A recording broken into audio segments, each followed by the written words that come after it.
Wala na namang sound. Wala palang sound ha. Ano nyo, walang sound? Ito, walang sound oh. Sa una, masaya. Pero sa uli, may kabit na. Ano, buhay ka pa? Malamang hindi na. Doon pa lang, patay ka na eh. Alam mo mukhang bakit mabagal siya mag-reply sa'yo? Kasi bumibilis na sa iba. Sakit? Kasi mukha kang puwet. May sound na, wala pa rin. Wala pa rin sound? Alam mo, mukhang kailangan natang gisingin ng mga tao sa mundo ah. Ba't siya na nagpapaalam na maaga siya matutulog? Kahit wala naman siyang pupuntahan kinabukasan. Bakit? Ba't siya nagpapaalam na maaga ako matutulog?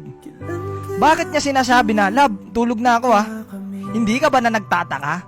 Dati umaabot kayo ng alas 5, alas 6 ng umaga, pero ba't ngayon hanggang alas 10 na lang? Bakit? Kasi baby time na nung kabit nila. Ikaw, ang alam mo lang, nagtitiktok-tiktok lang siya. Ay, ang alam mo lang, natutulog na siya, tapos ikaw patiktok-tiktok ka lang. Ang hindi mo alam, pinagpapalit ka na, boss. Bakit? Mukha kasing busabos. Pag hindi ka na mahal, kulong mo na. Kulong ko na, sir, kulong ko na. Akin anak ko. Oo, kulong ko na. Tapos na, sir, tapos na. Litong-lito. May sound na ba? Sorry guys ha, napasobra yung mga ano ko eh. Hindi nyo kasi sinasabi. Kanina pa kayo walang sound ng walang sound. Kaya akala ko wala talagang sound eh.